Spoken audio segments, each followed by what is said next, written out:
आपके भाई ने मंगाया आपके लिए माइक, क्योंकि ये माइक जब हम पहनेंगे तो हमारी आवाज होगी अच्छी, आपको लगेगा आप सुन रहे बातें सच्ची, और उसके बाद आप सोचेंगे कि आपका भाई खाता है मच्छी।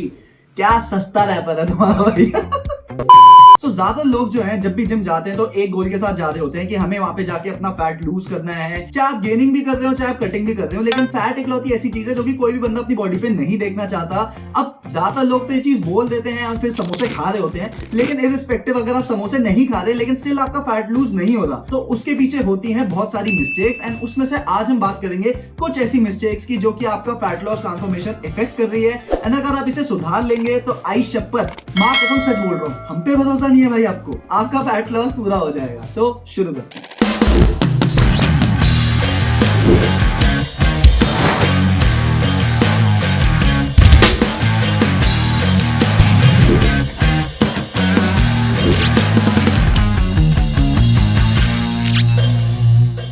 So welcome back to the video guys, and जैसा कि मैंने स्टार्टिंग में बताया, आज का वीडियो होने वाला है ऐसी फ्रीक्वेंट मिस्टेक्स जिसके वजह से आपका फैट लॉस ट्रांसफॉर्मेशन इफेक्ट हो रहा है। तो बिना किसी देरी के शुरू करते हैं हमारे पहले पॉइंट के साथ। सबसे पहली चीज जो होती है वो होती है गलती in finding out your maintenance calories या फिर कैलोरी डेफिसिट। अब ज्यादातर लोग जो है उनको पता है कि मेंटेनेंस कैलोरी क्या होती है, नहीं पता तो मैं बता देता हूं आपको ब्रीफ में कि बेसिकली आपकी जो बॉडी है वो आप जितना ज्यादा खाना खाते हैं तो एक कैलोरीज आपकी बॉडी के अंदर जाती है, फिर आप उसको बर्न भी करते हैं, चाहे आप ऑफिस ही क्यों ना जा रहे हो, पैदल चल के जा रहे हो, अगर आप जिम नहीं भी जा रहे हो तो कहने का मतलब कुछ ना कुछ कैलोरीज आप इन अ डे बर्न करते हैं एंड कुछ कैलोरीज अपने फूड से अपनी बॉडी के अंदर डालते हैं। लेकिन अब कुछ ऐसी कैलोरीज होती हैं जिसकी वजह से आपका वेट रहता है कांस्टेंट। जैसे कि आपने देखा होगा कि अगर आपका वेट 70 kgs है 6 महीने से या 8 महीने से, कहने का मतलब वो जो कैलोरीज आप ले रहे हैं वो है आपकी मेंटेनेंस कैलोरीज, जो आपका वेट उतने का उतना ही रखा है। लेकिन अब जब बात आती है फैट लॉस पे, तो इसका मतलब आप चाहते हैं कि आपकी बॉडी में जो स्टोर फैट है उनको तोड़ना है, एंड वो सिर्फ तभी टूटेगा जब आप अपनी बॉडी को कैलोरी डेफिसिट स्टेट में ले जाएंगे, यानी कि जो मेंटेनेंस कैलोरीज है उससे नीचे वाले स्टेट में जाएंगे। अब ये सारी जो बातें हैं ये आपको सब बता देते हैं कि आपको मेंटेनेंस कैलोरी से नीचे खाना है एंड वो होगा आपका कैलोरी डेफिसिट। लेकिन सवाल ये उठता है कि भाई आपको कैसे पता चलेगा कि आपकी मेंटेनेंस कैलोरी क्या है एंड आपका कैलोरी डेफिसिट भी क्या है। तो बेसिकली मैं आपको बता देता हूं, एक मैं लिंक डाल रहा हूं नीचे डिस्क्रिप्शन बॉक्स में, उस पर जाके आप अपनी मेंटेनेंस कैलोरीज निकाल सकते हैं अपनी एज, अपनी हाइट, अपनी वर्कआउट फ्रीक्वेंसी के अकॉर्डिंग। हाउएवर ये जो आपकी कैलोरीज आएंगी आपको इस पे विश्वास नहीं करना। मुझे पता आप सोच होंगे, तुम कह रहे हो कि भाई इस पे विश्वास नहीं करना तो इसको देखना क्यों है। तो सीन क्या है मैं आपको बता देता हूं। बेसिकली जब आप किसी भी ऐप पे या ऐसे किसी भी साइट पे जाते हैं, ये आपको एक रफ आइडिया देने के लिए होता है। जैसे कि अगर मेरी मेंटेनेंस कैलोरी आ गई 2500, तो यानी कि इसका मतलब ये नहीं कि 2500 ही वो मेरे बारे में देख के पहचान गया है, क्योंकि क्या होता है कि आपका वर्कआउट अलग होता है, देन आपकी डे टू डे एक्टिविटीज भी अलग होती हैं। जैसा कि मैंने स्टार्टिंग में बताया, अगर आप ऑफिस भी चल के जा रहे हैं तो वो भी एक तरीके का आप कैलोरी बर्न करने का प्रोसेस कर रहे हैं। सो बेसिकली आपको क्या करना है, जो मेरा मेंटेनेंस कैलोरी है से 2500 है और मैं आ गया 2200 कैलोरी पे, लेकिन 2200 के बाद भी मेरा वेट सेम ही रह रहा है 1 से 2 हफ्ते, तो यानी कि 2200 कैलोरीज मेरा मेंटेनेंस वेट है, यानी कि वो है मेरी TDEE, total day energy expenditure, जिसको हम कहते हैं मेंटेनेंस कैलोरी। तो अब जो मेरा कैलोरी डेफिसिट बनेगा ना वो 2200 से नीचे का बनाना है, तो यानी कि 2500 कभी मेरी मेंटेनेंस कैलोरी थी ही नहीं, मेरी मेंटेनेंस कैलोरी थी 2200। तो ज्यादातर लोग यही गलती करते हैं कि एकदम छूटती जो उनको कैलोरी दिखती है उसी चीज को फॉलो करने लग जाते हैं, एंड उनको लगता है कि अगर उसके बाद भी 2-3 हफ्ते बाद उनमें चेंज नहीं आया तो कहीं ना कहीं वो डाउट करते हैं कि शायद उनकी बॉडी पे अडेप्ट नहीं हो पा रहा, जबकि बात सिर्फ यही होती है कि आपने जो कैलोरी निकाली है वो आपने गलत एस्टिमेट निकाला है। सो आपको अच्छे से प्रिसाइज वे में अपनी मेंटेनेंस कैलोरी को फाइंड करना है एंड फिर ही डेफिसिट स्टेट में जाना है। दूसरा पॉइंट होने वाला है एक्सेसिव कार्डियो। बेसिकली मैं आपको बता दूं, जब भी बात आती है फैट लॉस की तो सब लोगों को पता है कि जाके भाई ट्रेडमिल के ऊपर दौड़ना है, दौड़ लगानी है, जितनी तेज से लगा सकते हो, भाग मिल्खा सिंह भाग बनना है, रन फॉरेस्ट। लेकिन ये बहुत ही गलत अप्रोच है। अगर आपकी बॉडी में बहुत ज्यादा फैट एक्यूमुलेटेड हो रखा है एंड अगर आपको कोई भी बंदा कह रहा है कि जाके उठो और दौड़ने लग जाओ, तो मैं आपको बता दूं कि इससे काफी ज्यादा चांसेस ये हैं कि आपके इंजरी हो सकती है, जिसमें आपका जॉइंट पेन आएगा, आपका एंकल पेन आएगा एंड मसल स्ट्रेन तो आपके रह ही सकता है with muscle tear. So basically अब इस चीज को सॉर्ट कैसे किया जाता है वो भी सुनो। ज्यादातर लोग जब भी कार्डियो स्टार्ट करते हैं वो किसी तरीके से करते हैं कि पहले अगर मैं 2 किलोमीटर भाग लेता था, अभी मुझे 2 किलोमीटर भागना है, लेकिन ये गलत अप्रोच है। Start slow. आप कोशिश करो कि आप 600 मीटर या 800 मीटर से शुरू करेंगे एंड उसमें भी आपको दौड़ना नहीं है, एंड दौड़ना छोड़ो आपको जॉगिंग भी नहीं करनी है, मैं कह रहा हूं आपको सिर्फ तेज चलने की कोशिश करनी है। एंड इस चीज को आपको करना है हफ्ते में 4 दिन, यानी कि मंडे, वेडनेसडे, फ्राइडे, संडे। कहने का मतलब ऑल्टरनेट डेज पे आपको रखना है, बिकॉज जब आप इसे ऑल्टरनेट डेज पे करेंगे 2 हफ्ते बाद मैं गारंटी के साथ कह सकता हूं कि आपके स्टैमिना में थोड़ा सा पुश आएगा।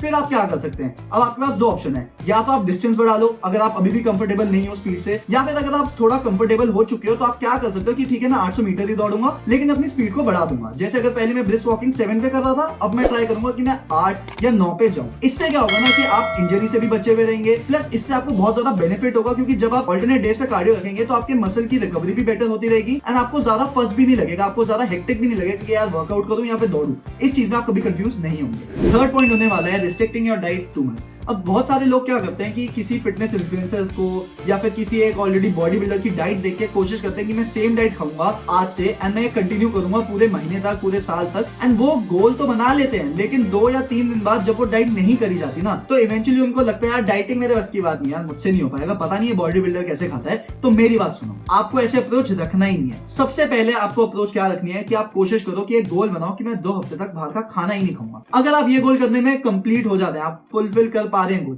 फिर आपको गोल बनाना है अब मैं घर का तला हुआ नहीं खाऊंगा, 2 हफ्ते तक मैं घर का तला हुआ भी नहीं खाऊंगा। जब आप 1 महीना अपने ऐसी गंदी हैबिट्स को रोक लेंगे जो आपकी बनी हुई है ऑयली या जंक फूड खाने की, उसके बाद आप स्टार्ट करो अपना रियल फैट लॉस। उसके बाद आप कैलोरी डेफिसिट में हो, उसके बाद आप हेल्दी न्यूट्रिशन पे पूरे तरीके से स्विच हो जाओ। अगर आप ऐसे अप्रोच करेंगे ना, तो आप काफी ज्यादा हद तक पहुंच पाएंगे अपने गोल्स तक। एंड आप सोच रहे होंगे कि यार रिस्ट्रिक्टिंग तो इसमें भी बहुत हो गया, बहुत ज्यादा हो गया। तो ऐसा कुछ नहीं है, इट इज जस्ट कि आपको हेल्थियर ऑप्शन चूज करना है। बटर चिकन की जगह तंदूरी चिकन ज्यादा बेटर ऑप्शन है, समझ रहे हो? मैदे वाले मोमोज की जगह व्हीट मोमोज बेटर ऑप्शन है। तो बेसिकली मैं ये समझाना चाह रहा हूँ कि पहले आपको हेल्थियर ऑप्शन पे स्विच करना है and then at the same time आप क्या कर सकते हैं कि हर 10वें दिन पे आप अपना एक चीट मील प्लान कर सकते हैं। चीट मील को प्लान करने की बहुत ही ज्यादा इंपॉर्टेंस होती है, जो कि मैंने एक पुरानी वीडियो में बताया, आप जाके ऊपर देख सकते हैं कैसे वो आपको फायदा देगा। उस चीज के लिए मैं आपको सजेस्ट करूंगा आप एक बार वो वीडियो देखो। लेकिन अगर आप महीने में 3 चीट मील भी ले रहे हैं एंड उसके बाद भी आपको जब रिजल्ट देखने को मिलेंगे, तो मैं गारंटी दे सकता हूं कि आपको बहुत ही ज्यादा सेटिस्फैक्शन होगा। एंड ये एक ऐसी चीज है जो कि हर बंदा कर सकता है अगर उसने एक बार ठान ली तो। सो आपको बेसिकली ये अप्रोच रखनी है। लास्ट पॉइंट होने वाला है फियर ऑफ मसल लॉस। अब ज्यादातर लोग क्या करते हैं कि भाई वो शुरू कर देते हैं फैट लॉस का प्रोग्राम एंड फिर उसको इवेंचुअली क्या लगता है देखते देखते कि यार मेरी मसल भी लूज हो रही है एंड मसल लूज ना हो जाए इस चक्कर में वही हो जाता है फैट लॉस फिनिश एंड बस अब अपना गेनिंग शुरू करेंगे। एंड ये आपकी नहीं है, मेरी भी गलती रही है। तो मैं आपको बताऊंगा कि ओवर द इयर्स मैंने ये चीज का रियलाइजेशन करा कि ये बहुत ही स्टूपिड मिस्टेक होती है। बिकॉज जब आप होते हैं कैलोरी डेफिसिट स्टेट में, तो आपकी बॉडी इतनी फुल आपको कभी लगेगी नहीं, आपकी मसल्स इतनी पॉप आउट नहीं करेंगी, विच इज वेरी नॉर्मल। लेकिन अगर आपको फियर है ही अपने मसल लॉस का, तो इसके लिए आपको कुछ नहीं करना, आपको बहुत ही सिंपल अप्रोच रखना है। वो ये है कि अपने वर्कआउट में वेरिएशन लाओ। अब वेरिएशन का मतलब ये तो होता ही है कि ड्रॉप सेट, सुपर सेट ये सब आपको लगाने हैं, लेकिन अगर आप बेंच प्रेस के साथ में एक पुशअप भी डाल दो एंड ये आप अपने पूरे वर्कआउट में रखोगे, तो सिर्फ एक पुशअप डालने की वजह से इतनी ज्यादा वेरिएशन आ जाएगी आपके वर्कआउट में, इतना ज्यादा आपको पंप आएगा कि कोई चांस ही नहीं बचता कि आप अपनी फैट लॉस के टाइम पे अपनी मसल लूज भी करने लग जाए। सो ये चीज का आपको ध्यान रखना है। सेकेंडली मैं आपको बता दूंगा कि वेरिएशन ये भी होती है कि अगर आप बारबेल पे बेंच प्रेस लगा रहे हैं तो अगली बार आप डंबल से लगा रहे हैं। सो बहुत ही माइन्यूट वेरिएशंस आपको करने की नीड है। ऐसा नहीं है कि आपको एकदम आउट ऑफ द ब्लू जाना होता है, लेकिन आपको ट्राई करना होता है कि यार हर 2 हफ्ते में ये चीजों को चेंज करते रहें, ताकि आपकी बॉडी इन वर्कआउट्स को एंजॉय करे एंड आपका भी कोई भी एक सेट रिजीम ना बन जाए जिसकी वजह से आपको बुरा लगने लग जाए। सो इसी के साथ गाइस आज की वीडियो का एंड होता है एंड आई होप आपको ये गलतियां समझ में आ गई होंगी। एंड अगर आप ये गलती कर रहे थे तो आगे से नहीं दोहराएंगे,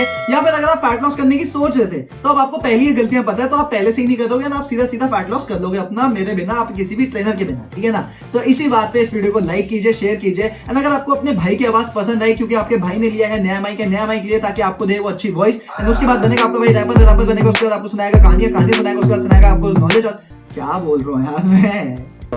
तो चलो, अगर आपको वीडियो पसंद आई एंड अगर आपको ऐसे और टॉपिक्स के बारे में जानना है तो जरूर इस वीडियो को लाइक कीजिए, शेयर कीजिए एंड मिलते हैं एक नई वीडियो में एक नए टॉपिक के साथ। Till then see you, Aloha.